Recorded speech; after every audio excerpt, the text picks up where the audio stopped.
close to that.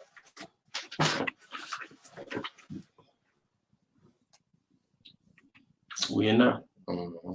All right, Shalom Makyam. And we would like to start out by giving our honor and glory to Yahweh, by Hashem, Yahushua, by Hashem, Kakadash, the honors to our elder apostles and elder bishops of great millstone rule well.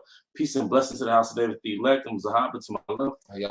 Today we're going to go into a live stream, all right, entitled Leaders in Training, all right, because that's what we are, all right, whether you are an actual head of a camp, all right, or you're just in the camp, but you're still a leader for your people. So in reality, all right, within this truth, Yahweh Bahashim Yahushai is raising us up to be leaders. All right, because I'm willing we endure to the end and we receive those crowns, we're going to have to lead the nations, man. All right. And in reality, that starts now. All right. So the Most High is really molding us and grooming us for leadership positions. All right. What do you have? I'm sorry, I thought you you can start out with First Timothy's. I think there's 2 and 1. If it's not 2, it's 3 and 1. All right. And because remember, leader, the main word in leader is what? Lead. So the Most High is training us to lead, man. Okay. And there's a reality to that. There's a prerequisite to that. Okay. All right. Any old Israelite can't come out here and do what we do. All right. This is the book of 1 Timothy chapter 3, verse. We're going to start at 1. Yeah, you can start at 1. All right. It said, this is a true saying. If a man desired the office of a bishop, he desired a good work. And he desired a good work. All right. And you don't have to desire the office of a bishop in this time, because the Most High will raise up who's going to be the bishop, who's going to be the leaders. Okay. Verse 2, a bishop then must be blameless, the husband of one wife, vigilant, sober. And so these are the prerequisites, all right, to being an overseer, because the word bishops mean what? An overseer. So can you start out again with those prerequisites? Okay. A bishop then must be blameless, the husband of one wife, vigilant, sober, of good behavior, given to hospitality, apt to teach. All right, given to hospitality, apt to teach, man. Because, the Most High doesn't want men to do his works, but really don't want to be here. So basically, in a nutshell, you have to be a good brother, a good husband, a good father, all right, a good everything. You really have to be good in all departments, man. All right. I said apt to teach, being sharp, because I remember when I first started watching, and that's when the camps used to get a lot of interaction, with people, and I was like, I don't never want to scoff with no more than me, and that's the mind frame to be in, because at the end of the day, Apostle Cobb made a beautiful point how pretty much, man, at GMS is like we the special forces of the scriptures, man. They're the elite special force. So when it's speaking of apt to teach, man, we should always be learning something, man. So, some days history, some days you learn about geopolitics, some days, you're learning about, these different Illuminati, secret societies, what agendas they're pushing, in society, just always learning something, man. That's being apt to teach. Yep. Really, apt to defend the gospel, All right, is there more to that? It says not given to wine, no striker, not greedy. And that's another thing too. The reason why there's so many prerequisites to being a leader, because you're gonna set the tone for your camp. All right, you're gonna set the tone for whatever jurisdiction your house I push you on top of, man. All right, because the people are a reflection of the leader, man. Okay, like I think there was a point you brought out when Trump became president. That brought out a certain energy in Esau. Esau was walking around a little different, a little more proud, man. All right, so the leader set the tone for the people. All right. It said not greedy or filthy lucre, but patient, not a brawler, not covetous. And it's not covetous, man. A lot of you leaders, or you Israelite leaders, man, are you covetous, man? All right, because you desire money, you desire filthy lucre, You desire vainglory, and for that you're willing to sell out the doctrine, man. And they want the perks of rulership without the responsibility. You know, Jake want the praise, you know, the perks, the incentives that come with leadership status, you know, but Jake don't want the responsibility to go into it, man. You see, when you're a true leader, man, you know, how about Shema Shai starts conditioning you and wiring you different, man. You know, whatever you do, like a leader has a mindset, I'm gonna be the first one here, I'm gonna be the last one to leave. You know, that never gets old. Like you see them guys like Nate, they send those guys out there, man. You know, they don't go out. Okay, that's a horrible leader, man. That's a boss.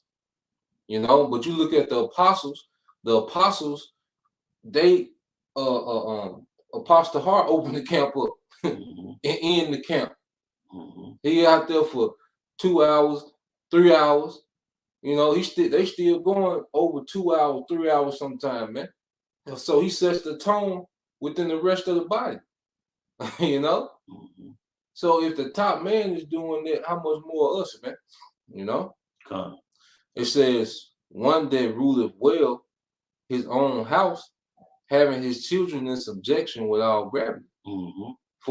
And one thing, and the Most High is raising us to be leaders.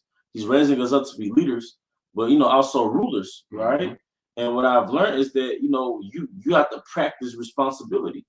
All right, anything you obtain, it comes with a responsibility. If you want a car, you have a car in your mind, the imagination of that car in your mind, but in real time, you have to deal with the responsibility that comes with that car. All right, same thing with a house, a woman, a pet. All right. Everything that you desire, it comes with the reality of it, and it comes with a responsibility, man. You know, you got Eve, people out here, they want children. They want them for the wrong reason. But they don't want the responsibility that comes with having offspring, and they're raising degenerates, man. All right. This is Luke chapter 12. All right. And I'll start at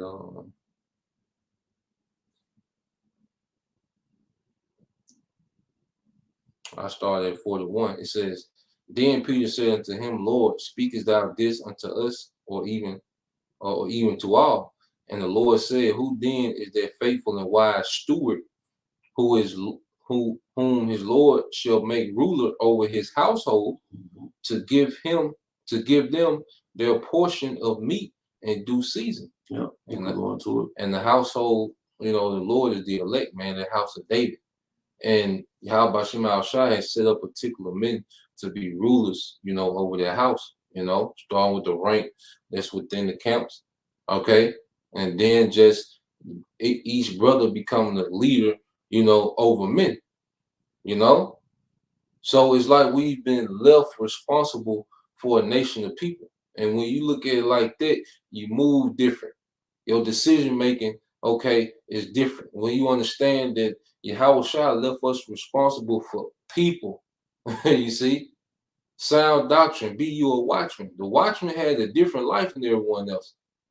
The watchman sacrificed more than anybody because he knew, okay, his dedication could save generations of people, man. Okay, because in the ancient world, you get caught lacking, like niggas talking about get caught lacking, okay, and 2 or 3 niggas die. No, you get caught lacking in the ancient world, all the men get killed and the women and children go into captivity. You see that? So it was a different, you know, being a watchman was nothing desired, but it's something that had to be done. You know? And it says, verse 43, blessed is that servant whom his Lord, when he cometh, shall find so doing. Of a truth, I say unto you that he will make him ruler over all that he have, man. So this is pretty much like an interview, man. You see, this is the prelims of rulership. Yeah, what do you call those preludes? Yeah. If you, that's why Yahweh said, look, since you was faithful over this little, come be ruler over much, man. Because see, Yahweh is coming back to save Israelites that have developed a certain mindset. Okay, look, he handled this, so now I can give him that. Okay, if he did this with this little resources, with all odds against him, how much he gonna prosper when everything is in his favor?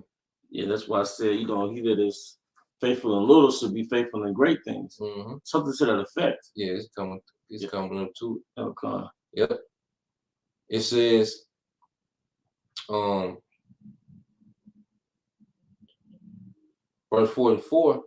It says, of a truth I say unto you, that he will make him rule over all that he hath. But if that servant say in his heart, which is his mind, my Lord delayeth his coming, and shall begin to beat the men, servants, and maidens, and to eat and drink, and to be drunken, all right, which is what? Irresponsible. Okay? You have been left over another man's household, and you handle, this man's household, irresponsibly, man. I was looking up the word child, just on the online dictionary, and it goes into immature and irresponsible. Yep. It remind me of that scripture in Ecclesiastes I bring out a lot.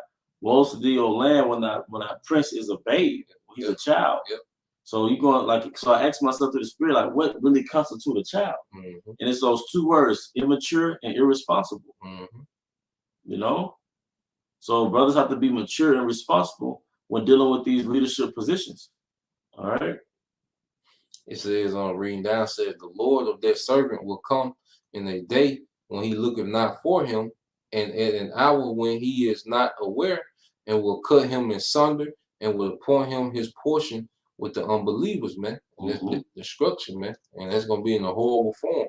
It says, and the servant which knew his Lord's will and prepared not himself, neither did according to his will, shall be beaten with many stripes. And you have to understand, the people that's in the higher position, okay, they suffer the highest consequences, man.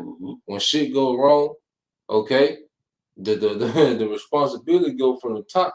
It's a lot of shit that you'll see. All right, there's a lot of shit that happen in the higher ranks that we'll never know about.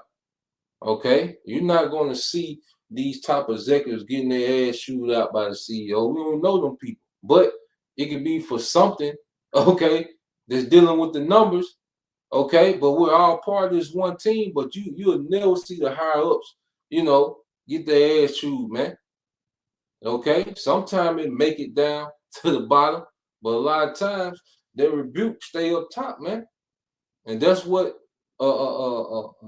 being a leader is about, man. I also know you gotta take shit on the chin and make the adjustments, man. You see? It says, verse 48, it says, but he that knew not and did commit things worthy of stripes shall be beaten with few stripes. For unto whomsoever much is given, of him shall be much required. And to whom men have committed much, of him they will ask the more. Because you will look at it and like, man, I want subscribers like he got. I want my comment board like he got. Well, do you know that this brother is constantly answering questions all day? Do you know this man is trying to teach, and scoffers, popping up everywhere? So you want these, we have, and this is what, we're coming to understand is the responsibility that's attached to leadership, man. And not to mention the groundwork, that's kind of like, brothers had those thoughts, like, I want an active YouTube channel like that. But hey, these channels been up for years. Yeah. And I'm not even talking about the apostles. I'm not going to even get on the apostles. But like some of these channels is just getting 100 views.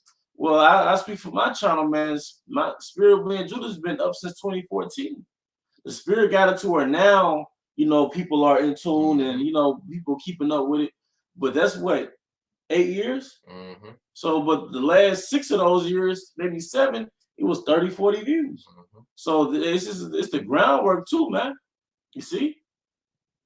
Just to build on that, you know what I mean? It's time. It's a complete thing, because the only reason, brothers can come in and be able to prosper is because of groundwork that was laid, starting with the apostles and elders, and then the elder brothers that was in all these cities, man. That's why we've never met these men a day in our lives, but we're constantly reminded of High Priest Ariah. We're constantly reminded of Abba Bivens. We're constantly reminded of Elder Yaquab. We're reminded of those men because they put in groundwork, man. Hey, a house starts with a foundation. You can't build a house without the foundation, man. You see? So, like you said, it's beautiful you brought that out, man. Like that's something Elder Apostle Khan was talking to us about, man. Those founding fathers of this thing, man. Even in America, you always hear about them fucking founding fathers. Some goofy ass George Washington, Thomas Jefferson. They got a picture of them in the room with the fucking Constitution and shit. The founding father. Well, we have founding fathers in this faith, man. That we didn't have to dig in and find out who were the tribes. All right, this Elder High Priest Ariah, the spirit was on him. All right, King Masha. It's so many things we just learned that already existed when we got here, man. And those men set the groundwork, you know, to being different. You see, as so-called black men in America, they took a bold stance and said, we are the Israelites, man. Yeah. You know, and was teaching not Jesus Christ, but Yahushua. You know, they took their first brunt. You know, that's another thing too. Like Jake will pop up on the scene, you know, and learn a few things and mimic a few things and act as if now everything revolves around them or him. No, man, do you understand the grit and the grind that it took, you know, to get to a particular point? All right, well, you was able to learn and come up on a level so quick, you know. Men teaching before it was a YouTube, before it was a cell phone. Well, they built the nation. Before it was a cell phone. Yeah, that's a beautiful point. Before those big ass cell phones. You know? Yep. Come on, man. Yep. Come on, man. We won't even mention the elders a lot. I'm not talking about the apostles, but like Elder Manasseh, right? Elder Ainap, all right, Elder Ayathon. Hey man, where the fuck were you back in '94? Elder Sakaran, all right, Elder Taza Dagba, all right, Big Brother Gad. Where were you? You know, where were you, you scoffers back in '94? Because those men, they were what, 18, 19, 20, all right, going to the library with Elder Apostle Ramla, all right, doing research in the library, man. Before we had Google, before, like you said, we had phones, before we had computers, man. It's like a city. That's called nation building because guess what? Because like get the our conversation is in heaven. Yeah, you can look up that word because we're dwelling in a nation in the spirit. But starting with our founding fathers, High Priest Ariah, well, you know, Elder Abba Bivens, or Elder Yaquab, High Priest Ariah, King Masha, they literally set the foundation, the groundwork to build a nation and a habitation. All right, they made it inhabitable. We're just building on what they already built. You see, but if it wasn't for them, we won't be putting on garments with a 12 tribe sign. You see, those are the leaders of the leaders. You know, it's Philippians 3:20. It said, "For our conversation is in heaven, from whence also we look for the Savior, the Lord Yahushua HaMashiach." And conversation goes back to dwelling. All right, but somebody, in order to dwell there, somebody has to make it inhabitable. You see, like you said before, Elder Abba Bivens, before High Priest Ariah, all right, Elder Yaquab Salat, all right. It wasn't known that we were Israelites. You had Israelite temples, but to actually go out on the highways, that was started with Abba Bivens, all right, with the platform pursuant to Nehemiah. The Nehemiah constructed a platform to go teach. All right, and the readers. And the readers. Right, and the readers. Come on, man. And Jake still do that, but then buck up. Yeah. but they act like, and you niggas, man. You act like, okay, now we're the priests. Pastor Hart got to fall back. Like now we replace you. Y'all old now. Yeah. Like this is a fucking sport. Yeah. Whereas like you turn 50 and you can't play no more. Nah. Get the fuck out of here. Get the fuck out of here, man. But the excuse my language, brother. But the point is, man, all right, I'm a leader in training. You see? I'm not gonna say I'm a leader. The Most High put us, and He made us leaders of the house of Israel. Really, I'm a leader in training. You see? So the corrections, the counsels, the rebukes, I take it all in because it's all about the result. All right, what is that going to manufacture? A lot of you niggas, you don't want to be corrected, but you don't understand the bigger picture. If you take a correction, this is going to make you a better leader, man. But they ego oriented. Yep. They feel like I'm a leader. I ain't supposed to get corrected. Yeah, because you a leader, like you said, they're ego oriented. Because when you first become a leader, you know, the thing is, okay, I made it. You take that breath. You know, I made it, but really, it's the beginning. Yep. Okay. You're a leader in training. You really the beginning, man, because it's his own job training. You know, and great leaders, all the great leaders that we know, all right, the things that are written about in their praises and their accolades, there was a lot of mistakes made before they got to that point where they was able to be great. Because see, being great pretty much is decision making. Like to master, to have a balance when it comes to judgment and discernment and decision making, preparation. See, that's something that's learned, okay, through what? Trial and error. See, they know what not to do because they did it and they seen the results of it. Okay? They know what to do because they did and seen the results of it. They know how to react because they done did and seen the results of it. They know how to deal with all these different personalities because they done seen the same niggas, people, time after time after time. They can see when they can pick up, okay, when someone is finna go way left. Because they done seen this movie 1,000 times. You know? So being a leader is based on experience, man. And that's why we're getting this experience now, you know, so we can have that balance on how to deal in the time of pressure, man. And kings aren't born, they're made. Mm-hmm. You're made, you're developed through your experiences, man. You know, you're developed through your experiences. You about to get a precept? Come, yeah, so milk. Well, after you get your precept, we'll close it on mine. Okay, come.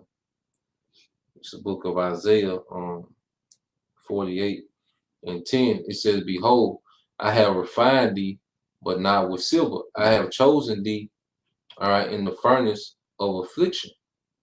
You know, hey, I refined thee. How are we refined? Through our experiences, man. All right.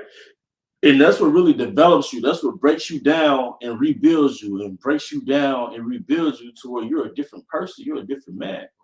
All right, through your trial and error. Like you was basically breaking down trial and error. You know, like I said, we're leaders in training, leaders in development. All right. But we're being trained to lead, man. All right, molded to lead. And it's fair, you know? I'll tell Jake, like at work, you know, when the machine break down, you know, I tell Jake, I said, well, it's time to learn something now. Because that's the only way you're going to get experience. Like, this experience is reacting in real time. That's how you get the experience, man. You know, I used to work on a production line, putting assembly parts on cars. And the guy that was training me, he'll put pressure on me. Because he saw that I caught on pretty fast. He was like, you're not really good at what you do until you can catch yourself back up. When you get behind on that line and you have a strategy to catch yourself back up, now you're doing something. See? And it's like you said, that pressure. And when you're on a moving line, it's pressure, man. When you can figure stuff out under pressure, you got a little plan of actions to catch yourself back up. Now you're more of a skilled worker. Yeah. You see? That's something I learned as a man. And I'm learning. It's not about doing something perfect. Then when you fall short, you just sort of hate yourself. You just living with regrets. No, it really is about, can you dig yourself back out that situation? Because as a man, you're going to make mistakes. But can you dig yourself out of that? That's where you become a skilled person. Where your value come from. Yeah. Hey, because anybody can, you know, be, like I say, anybody can thrive when all the conditions, you know, are perfect. Okay. But when you look at it, when shit go wrong, most people kind of fade back out the way and kind of look, you know, look around. But see, a leader, you know, the mind of a leader is like, okay, what can I control? Because first thing, like even with leadership, what you have to understand, when it comes to problem solving, you gotta eliminate everything that you can't control. Okay? Eliminate everything you can't control and deal with what you can control, and that begins the process, problem solving, man. And that's just, a leadership tool, that you can apply in anything, man. And we're getting this job on train, meaning on training on the job, man. Sometimes you're a leader, right? But your superior come in, start giving you pointers while you're on the, you know what I mean? Yeah. Did it happen this week? Yeah. Our superior came and said, do it this way, make those adjustments, I'm gonna read an NLT barbershop. Yep. This is Isaiah 48:10. It says, I have refined you, but not as silver is refined. Rather, I have refined you in the furnace of suffering. Ooh. That furnace of suffering, man. That's how leaders are forged, man. Joseph, he was in prison 12 years, wrongly in prison 12 years, man. King David on the run, okay, from Saul. All right. Jacob had to wrestle an angel. You see, he had to, deal with his brother Esau. You see, but all those things forge men, okay, they can't be replicated, man. Okay, just imagine your twin brother have to kill you. Yeah. You know what I mean? You gotta put yourself in his shoes.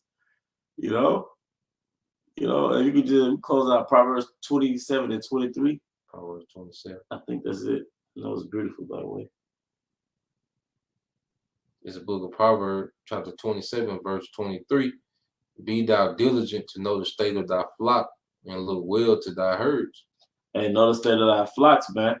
Like I said, management is very important, man. Yep. That's a leader has responsibilities. Yep. And that's the seriousness of it. Yep. It's not about your ego and I'm on top. No. Because your flesh, that testosterone, it makes you want to rise to the top and be in that top position, the alpha position. But the big dog, man, he's the overseer. Yep. And when anything goes wrong with his subordinates, he got to take those lashes. Mm-hmm. You don't want those lashes, man. All right. So, you had anything else you want to say? Yes. Like you say, the rank, is based on order, man. Yeah. So because whenever you have rank and order, that creates efficiency. Mm-hmm. You see, because at the end of the day, we're all alpha males, but understanding rank, okay, understanding submission, understanding humility, that benefits, the body, okay? Because it wouldn't benefit, okay, because this brother has to watch over me. I have to answer to him, and I have to watch over you all. Mm-hmm. You see? So him doing his job helps me do my job, which benefits you all. Mm-hmm. You see? Can't be clashing, we ego tripping. Mm-hmm. I ain't coming over. Matter of fact, brother, don't come over here this Thursday. Come on, man. Yeah. No, man. It's a thing of order so the whole nation can benefit. And one other thing, like whatever your purpose is, whatever your lot is, man, if you the least brother in the camp, man, just play your role. Bro, if you a sign holder, yep, you need to practice the art, perfect the art of holding a sign, man. Cameraman, play whatever role you got. Play your role. Once you recognize your role, that's when you start to prospering. And then, like you got some brothers, there are helps at camp. Mm-hmm. All right, no camp leader is pressuring you to give money to the camp, and your help doesn't always have to come in the form of money. You can just swing some water to the camp. Yeah. That's beneficial. You might bring some gloves, some heat pads during the winter time. Yeah. You like for brothers who come to camp and they may be classified as helps, all right, or sisters. You don't have to always be pressured. Oh, I didn't give 10%, I didn't give money. Yeah. You can just give what you can. Yeah. It doesn't have to be so-called money, man. All right, but like the brothers just said, hey, if we all max out on our role, and the nation is winning.